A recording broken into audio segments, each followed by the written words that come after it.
Growing up in the 1950s and 60s in suburban Chicago was simple for Bernie Connors. He would ride his bike, play games outside with his friends, and take car rides with his family. As culture changed, so did he as he became more rebellious. The Vietnam War was beginning as President Kennedy was trying to battle communism.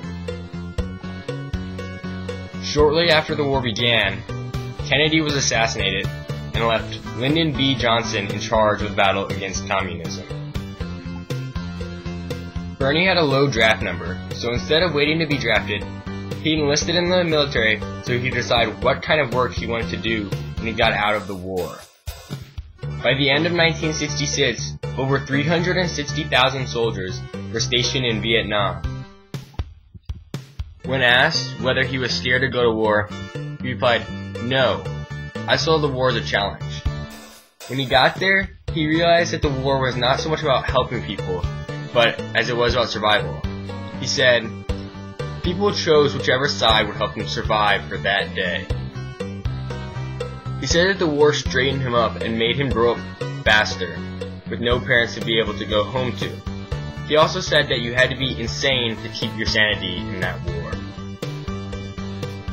The Vietnam War never had a clear goal or mission, and he said, "The themes I saw there made me question sometimes why we were actually there." Troops were pulled out of Vietnam in 1973 after both the sides had agreed to peace.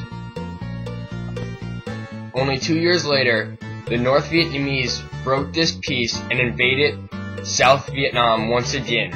The Americans refused to help this time, and Vietnam was united under communist control. He said he learned in basic training to regard other soldiers as his brothers because they relied on each other to live. The war affected all the soldiers, leaving them hardened to life and death. He said, "A friend is here today and gone tomorrow." And in war, when you're dead, you're dead. It's not like John Wayne, where you die one day and come back the next. Coming home from the Vietnam War was difficult for many soldiers, and as for my Uncle Bernie, he just wanted to come home and fit in.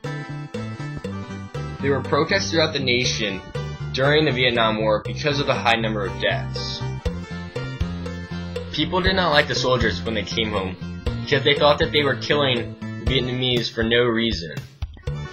It was the first time in history that the nation did not support a war effort. People were turning on the police and the military for doing their jobs. He said, "Half of what you read in the newspaper is true." That made people upset at what was happening and question what the government was saying for the first time.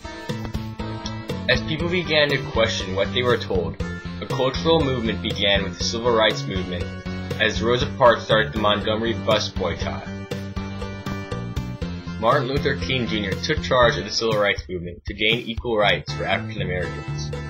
My uncle said he was more accepting of others because of his Chicago background, which was very diverse, and he was glad that the movement was happening because there was the need for equality, but it also did divide the nation.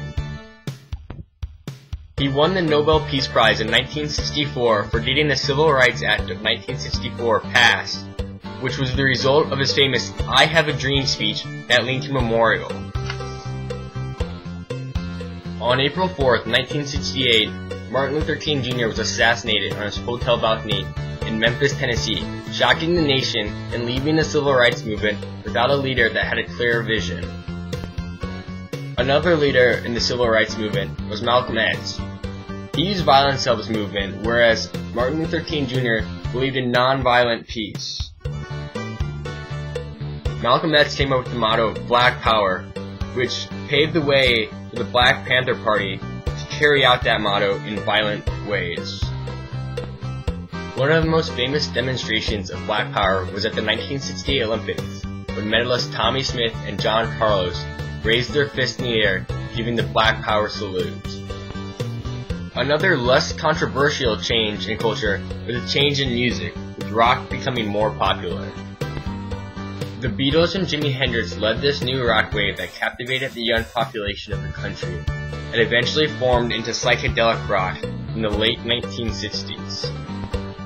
The music scene culminated at the festival Woodstock, where it was all about peace, love, music, and drugs. Ed Sullivan ruled the entertainment news world and had all the biggest stars and most popular people of that time on a show, such as the Beatles. The generation that my uncle is part of has made the nation what it is today, and as he stated, there will never be another generation like mine.